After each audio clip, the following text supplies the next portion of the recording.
Les scientifiques en savent encore peu sur ce nouvel animal, mais ils ont une certitude. Il est issu d'un croisement entre des loups et des coyotes. Le musée de l'État de New York dispose d'ossements de coyotes et de loups.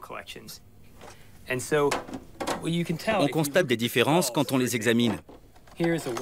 Voici un crâne de loup et celui d'un coyote. Ici, on a un grand prédateur qui chasse des élans et des cerfs, tandis que le coyote est plus petit et se nourrit de lapins, de souris et de fruits.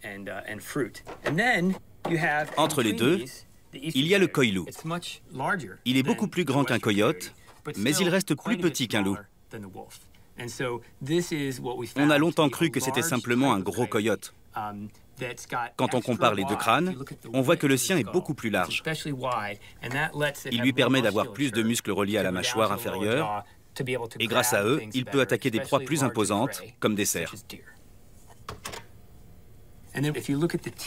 Regardez ses dents. Elles sont beaucoup moins écartées que celles du coyote. Comme disent mes étudiants, c'est un crâne de coyote avec des dents de loup, car elles sont beaucoup plus grosses que d'ordinaire. Ces animaux sont souvent appelés coyotes de l'Est à cause de leur région d'origine. Mais coy-loup est un nom plus approprié. En milieu urbain, le territoire d'un coy-loup mesure environ 6 km², soit 2 fois moins qu'en pleine nature.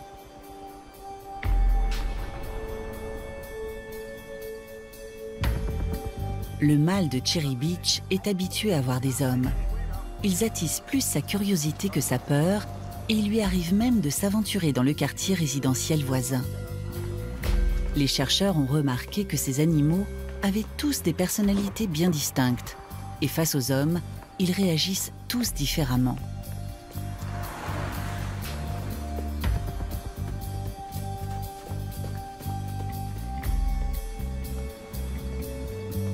Au passage d'un coureur, le jeune mâle s'approche pour l'observer de plus près.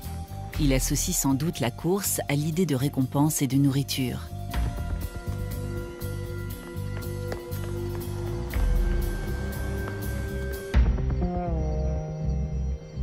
Les coy-loups confirment le vieil adage « les opposés s'attirent ». Le mâle de Cherry Beach est calme et décontracté, tandis que la femelle est timide et craintive. Les loups chassent de grosses proies en meute. Les coy-loups, eux, traquent des proies plus menues, seuls ou en couple. Plus monogames que la plupart des mammifères, humains compris, les coy-loups passent toute leur vie avec le même compagnon.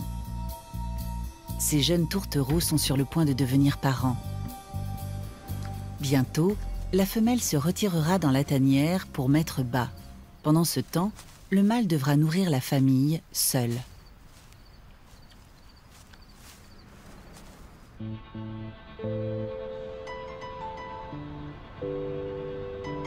Peu après la naissance des petits, la police de Toronto, appelée pour une affaire de routine sans lien avec ces coy-loups, s'est approchée de leur tanière. La police de Toronto a abattu un coyote dans la soirée. Les agents se trouvaient dans un bois proche de Cherry Beach quand ils ont croisé un coyote au comportement agressif.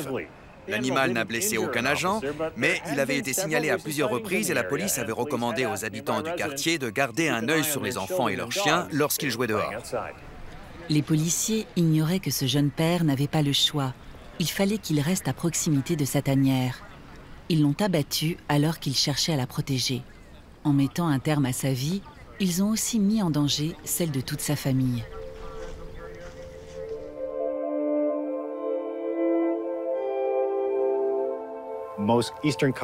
Dans les régions agricoles, les coy-loups font en sorte de ne pas être vus.